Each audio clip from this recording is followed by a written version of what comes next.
وقت بخیر. به مجموعه خبرهای افغانستان، منطقه و جهان از شمشاد نیوز خوش آمدید. امروز شنبه 7 اکتبر سال 1401 هجری خورشیدی است که برابر می شود با 29 اکتبر سال 2022 میلادی. در نخست سرخط اخبار.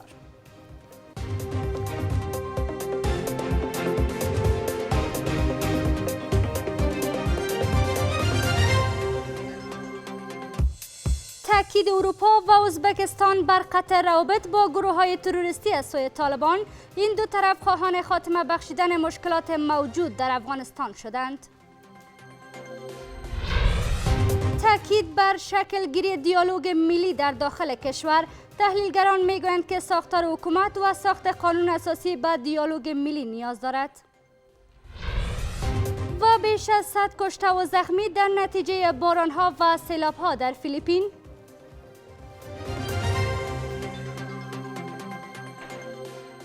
و این هم مشروع اخبار. من نیلوفر سروری هستم. شورای اروپایی و ازبکستان گفتند که افغانستان نباید به منطقه و جهان تهدید تروریستی واقع گردد. در جریان نشست آستانه رئیس شورای اروپا و رئیس جمهور ازبکستان تاکید کردند که کابل نباید با گروه‌های تروریستی روابط داشته باشد و باید با آن مبارزه کند.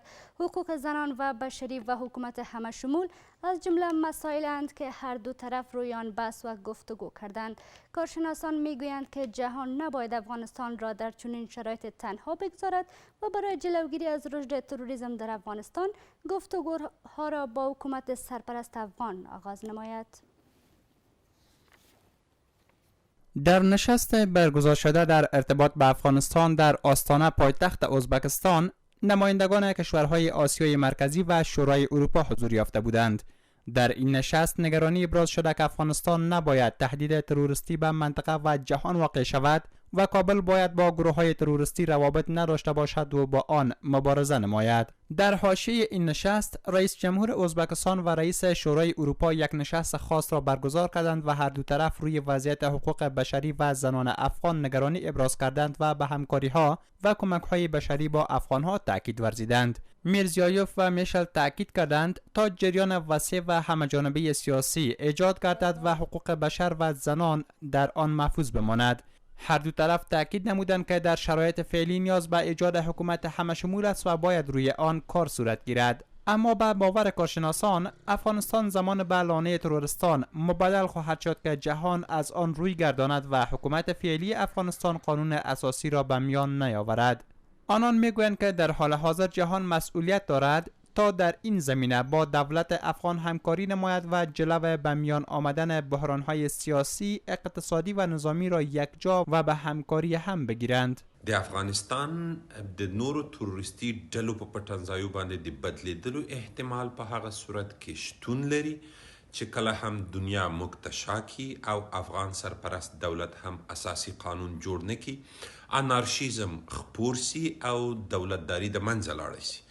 بنان د داسې یو حالت رامنځته کول بیا نو لوی ناورین هم د افغانانو لپاره هم د منطقې لپاره کېدای سي چې نړیوال مسؤلیت لري ترڅو افغانان یوازې پرې نږدي په دغه مسئله کې د افغان دولت سره همکاری وشي. برخی به این باورند که بعد از این افغانستان هرگز به لانه ترورستان مبدل شدن نمیتواند و حکومت افغان باید بر اساس یک سیاست خارجی ناآغاز شده با جهان راه گفتگو را باز نماید. هر هغه کانفرانس چې د افغانستان لپاره جوړیږي چې په کوم کانفرانس کې د افغانستان د ملي منافعو په رڼا کې وي، زموږ د ملت لپاره غوره دی چې د خبرو اترو لارې د نړۍ سره خلاص کړو. نړۍ باید متوجه سي چې پس له دن افغانستان د هیڅ یو ترهګر لپاره نه کور دی او نه ځاله دی.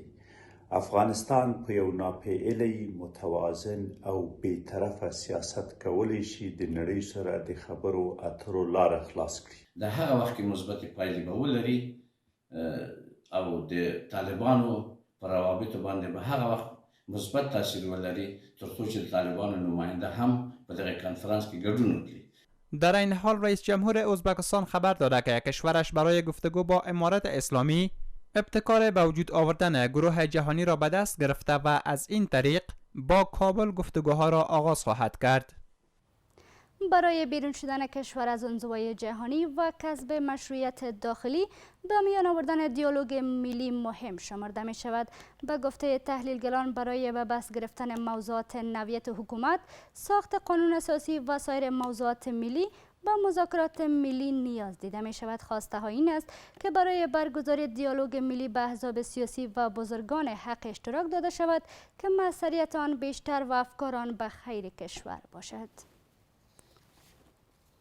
دیالوگ ملی بحث و موردی که در نشست‌های سیاسیون داخلی و به سطح جهانی از سوی طرف‌ها بر آن بیشتر تاکید صورت گرفته است. اما در شرایط فعلی به میان آوردن دیالوگ ملی چقدر مهم و ممکن است؟ تحلیلگران به این باورند که برای بحث کردن در مورد معلوم نمودن ساختار حکومت، ساخت قانون، باز نمودن دوباره مکاتب و سایر موضوعات به سطح ملی نیاز به وجود آوردن دیالوگ ملی دیده می شود. بدون دیالوگ ملی افغان ها دیگه زندگی که نمیتونن. افغان هایی که داخل افغانستان است، امارت اسلامی افغانستان، افغان های مطرح که در کشورهای خارج هستند، اونا باید بین خود بشینن روی قانون اساسی، حکومت آینده افغانستان، مکاتب دخترها و بسیار مسائل ملی دیگه باید بحث بکنن. بدون از اون ما دیگه چاره نداریم. باورها این است که دیالوگ ملی راه برای مشروعیت حکومت سرپرست در داخل کشور هموار می تواند و در کنار کسب اعتماد جهانی افغانستان را از انزوای سیاسی و اقتصادی نجات خواهد داد. د بین‌المللي تفاهم معنی هم دا ده چې دغه ستونزې ورسره هواره شي. هغه که سیاسي ستونزې وي، که اقتصادي ستونزې دي، که ټولنیزې ستونزې دي، که د بې باورۍ ستونزه ده، که د نړۍ سره اوسنی کړکېچ ده، که د افغانستان د اوسني د تجرید او انزوا نه ډک وضعیت ده. آگاهان سیاسی به این باورند که جهان کشورهایی را به رسمیت نمی‌شناسند که بر اساس خواسته‌های مردم ساخته نشده باشند، اما تنها راه برای مشارکت مردم در حکومت به میان آوردن مذاکرات در سطح ملی است. تا که تمام افغان ها به حکومت رای نتن، جامعه جهانی او را به رسمیت نمیشناسه. بنان بیاین که تمام افغان ها را به هر فکر و مفکوری که هستند جمع بکنیم تا جامعه جهانی ما را به رسمیت بشناسه و یک اعتبار پیدا بکنه.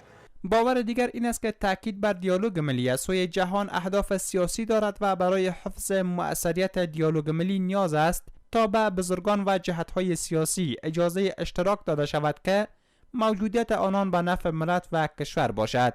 من فکر میکنم که چهره هایی که افرادی که واقعا مخلص هستند و واقعا دیدشان نسبت به افغانستان و مردم افغانستان خوب است، امروز اون مردم باید صحبت شود، از اون مردم شنیده شود و کسایی که واقعا برنامه ها دارند برای پیشبرد حکومت داری باید که دو طرفا باید دیدار شود و بعضی احزاب، بعضی طرفایی که واقعا سیاسی هستند، فکری هستند، واقعا میتونن که برنامه خوب بتن برای حکومت داری، باید که از اون مردم باید تعامل صورت بگیره، که اون مردم باید نزدیک شود.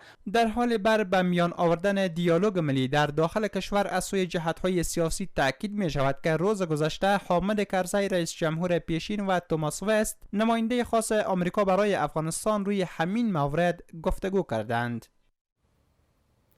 در رابطه با وضعیت کنونی افغانستان، گزارش‌های منتشر شده سازمان ملل و سایر نهادهای بشری پراگنده هستند.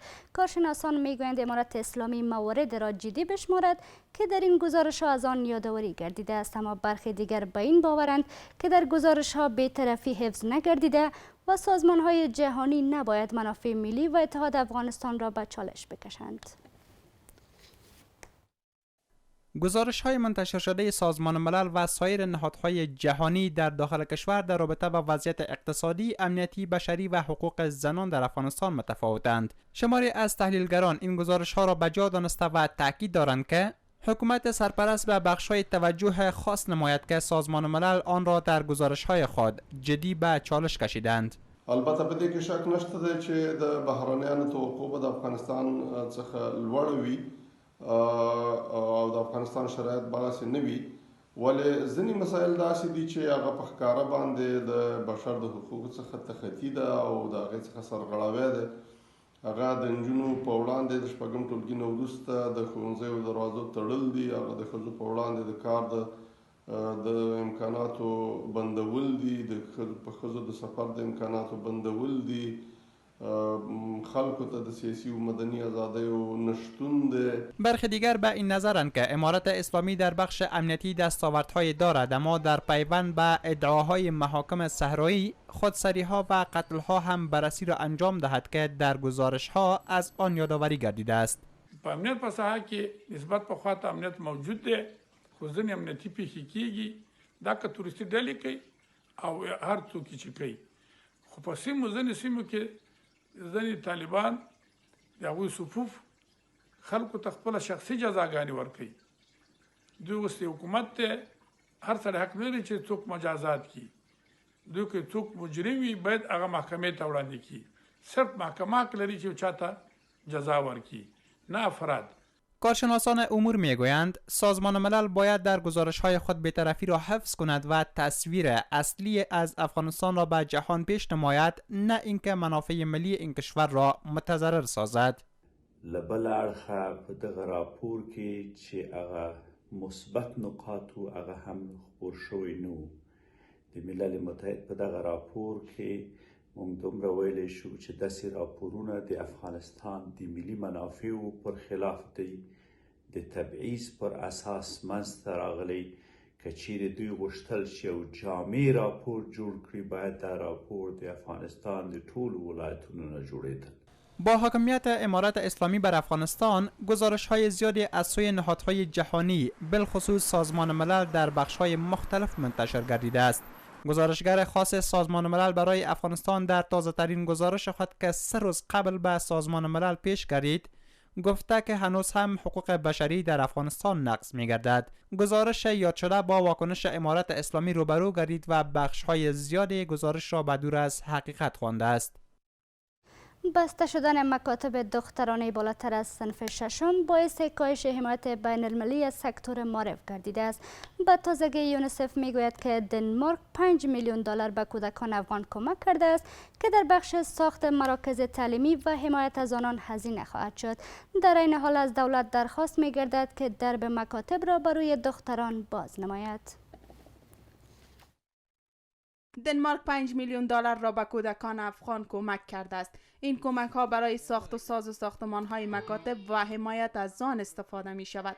صندوق حمایت از کودکان سازمان ملل یا یونیسف می گوید که دنمارک 5 میلیون دلار را به کودکان افغان کمک کرده است و این کمک ها در ساخت و حمایت از مراکز تعلیمی هزینه می شود.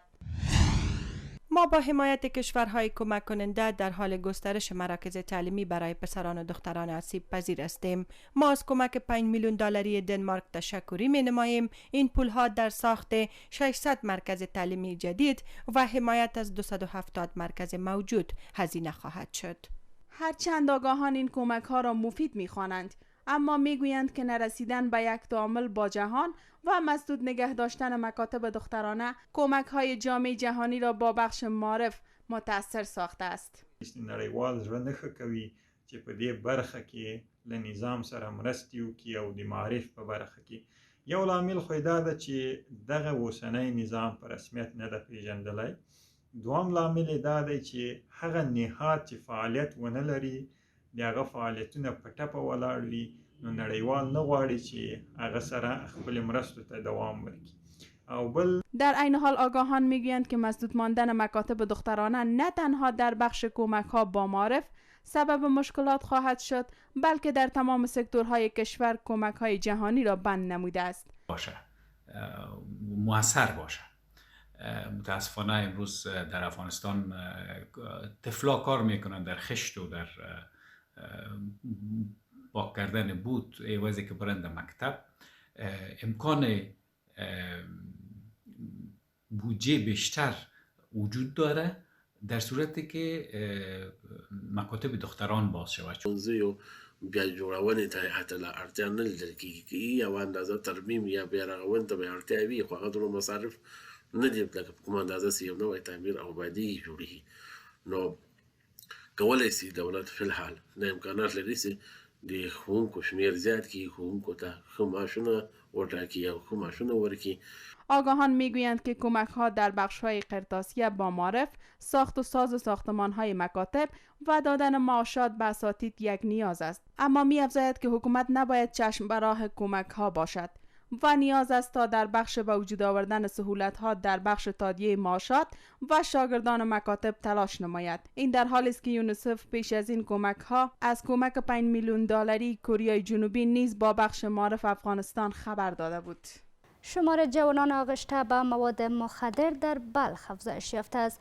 دکتران میگویند که کپسول های نشاور جوانان را معتاد می سازد و تاکید دارند که باید بر فروش آن محدودیت وضع گردد. ادویه فروشان در این ولایت میگویند که بر آنان از سوی مسئولین در بخش فروش تابلت های نشاور محدودیت وضع گردیده و بدون نسخه نمی توانند که ادویه را به فروش برسانند. شمار جوانان الخصوص محصلین در بلخ افزایش یافته که برای خوش گذراندن از تابلت های گوناگون نشه‌ای استفاده می کنند. دکتران در مورد آنان چنین می گویند: کبد یا جگر ضعیف بسازه، انزایم‌های کبدی شخص بالا بره، مقدارهای بلندش میتونه انحطاط تنفسی بته، حتی خودن خواسته مقدارهای بلندترش باعث توقف تنفسی و باعث مرگ هم شده میتونه. این عوارض دیگهش و مسئله دیگه ای که وقتی که شخص از این دوامدار استفاده کرد وابسته شد، بدون از این نمیتونه کار و زندگی روزمره خود به پیش ببره. از سوی هم برخی از دوافروشان در بلخ میگویند که بدون نسخه دکتر ادویه ها را به فروش نمیرسانند و میگویند که در فروش این نوع ادویجات نشه‌ای از سوی مسئولین بر آنان محدودیت وضع شده است. فعلا یک کمتون تقاضا زیادتر شده به می دلیل چون این دوای مخدره است، از جمله دوای مخدره توسط ریاست صحت‌نامه اصلا توسط همین وزارت صحت‌نامه فروش از این ممنوع می باشه، چون به دلیل از اینکه یک دوای اعصاب است ما از قبلا هم بدون نسخه سودا نمی‌کنیم و با جوانایی را که از این کار جو میکنه و برشان میگیم که دوا فروشش بدون نسخه اصلا مجاز نداره و کسایی که به این خاطر استفاده میکنن و برای چیزا را اصلا توصیه نمیکنیم و نمیتیم برشان بدون نسخه به فروش نمیرسونیم. اگر نسخه باشه چون ضرورتش از دکتر صاحب توصیه کنم و برشان میتیم. در همین حال مسئولین صحت عامه بلخ در مقابل فروش خودسرانه دواهای نشاور از برخورد جدی خبر میدهند و میگویند از مدت بدین سو در شهر مزار شریف از شمار دواخانه های آن تعداد زیاد دواهایی که مواد نشاور دارند جمع آوری شده است. منگه تقریبا چې د 300 میلی ګرام چې دی زیاتره چې تحقیقات کړل د 300 میلی ګرام فروش که په نسخه کې می هم باید د منی او 150 ته اجازه شته د 300 میلی ګرام موږ تر اوسه پورې 1200 قطۍ راټول کړي دي او هغه معرفي کړي دي. اوس هم تازه بیا قریب تقریبا 1500 قطۍ راټول کړي دي. نو ان شاء الله په راتلونکي وخت کې به هغه بیا هم معرفي شي. بر اساس گزارش ها در ولایت بلخ در میان جوانان الخصوص محصلین استفاده از تابلت نشاور در حال افزایش یافته که در این اواخر در کنار قاچاقان تولیداتش در داخل کشور نیز بیشتر شده است. استخراج و فروشات زغال سنگ معدن بند سبزک هرات کاهش یافته است. کارگر این معدن میگوید که فروشاتشان نسبت به گذشته کمتر گردیده است. کارگران این معدن اضافه می کنند که 40% زغال سنگ نخست به کندهار و بعد به پاکستان منتقل می گردد و از متبقی 60% آن در هرات استفاده صورت می گیرد.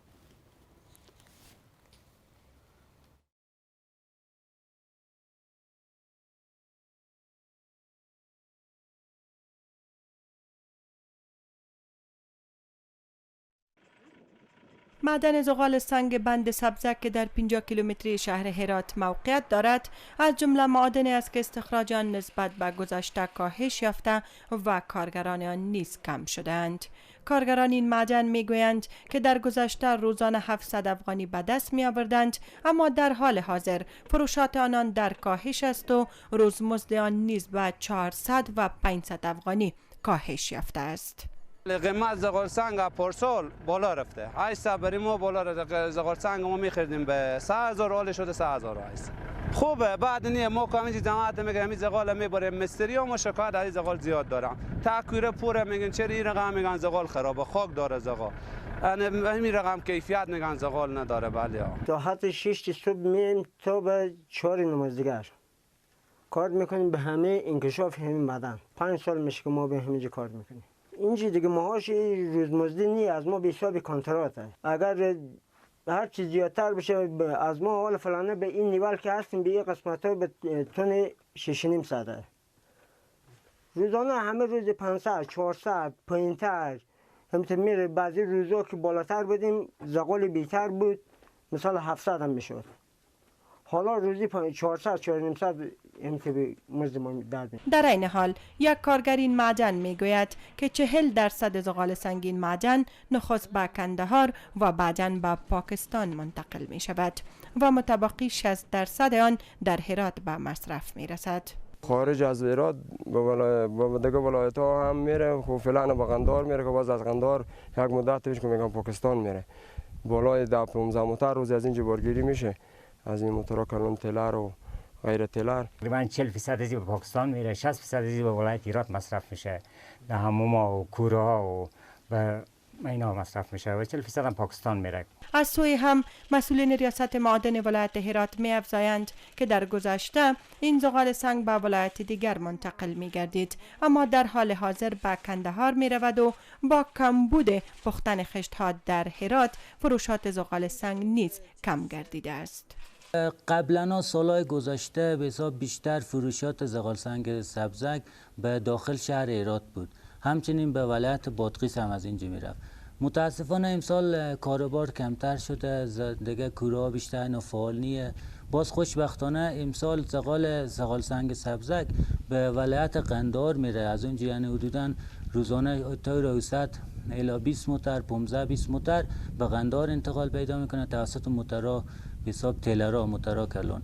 باز حدوداً 15 موتر هم به حساب داخل کوره شهر میره. در حال حاضر در معدن زغال سنگ بند سبزک هرات دهاتاً مصروف کارند و می افزایند که فروشات و استخراج زغال سنگ نسبت به گذشته کاهش یافته است.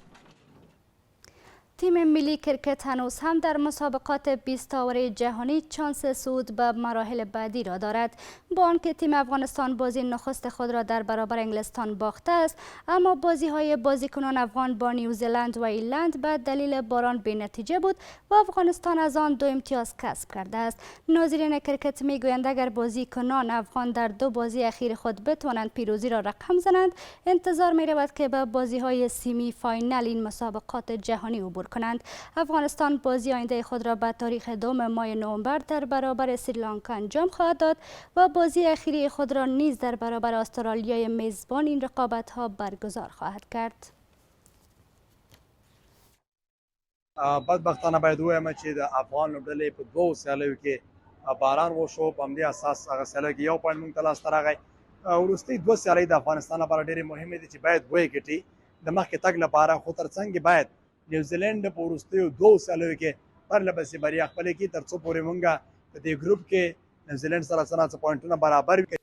نړیوال جام ته ډېره ښه افغان لوبډله ټاکل شوې ده. موږ په لوبډله کې کمزورې نقطه چې دغه د توپ وهنې برخه ده، نو که هره لوبه کې د توپ وهنې برخه ښه ځلیږي نو هغه لوبه به یقینا افغانستان ګټي. بارانونو د افغانستان او ترڅنګ د ځینو نورو لوبډلو لوبې خرابې کړې. په ټوله کې تاثیر شته دی په لوبډله باندې. زموږ 2 لوبې خرابې شوې، بالخصوص وروستۍ لوبه چې له ایرلند سره وه، ډېره هیله مې همدا وه چې دغه لوبه کې به افغان لوبډله بریا خپلوي او 2 نمرې به اخلي، خو باران هغه لوبه هم خرابه کړه. اوس د افغانستان د لوبغاړو که په وړتیاو ته وګورو، د افغانستان د لوبغاړو کارکردګۍ ته وګورو، په دې امکان هم لرو، په دې باندې باور هم دا و چې کولی شو دې سیم فاینل ته لږ تر لږه ځانونه ورسوي. خو د بارانونو له امله، د اورښت له امله افغانستان سیم فاینل ته یا نیمه پای لوبې ته ورتګ یو څه سخت شوی ده او کېدلی هم شي چې افغانستان نیمه پای لوبې ته لار پیدا کړي. شرط هم دا ده چې باقي دواړه لوبې باید وګټي او نیوزیلند ټولې خپلې لوبې وګټي. بیا نو د نیټ له مخې یوه لوبډله شاید د افغانستان، انګلستان، استرالیا او ایرلند کې یوه لوبډله مخکې تګ وکړي او کولی شي چې نیمه پای لوبې ته لار پیدا کړي. سرویس خبری ما در اینجا به پایان میرسد. سپاس از شما و همکارانم. وقت بر شما خوش. خدا نگهدار.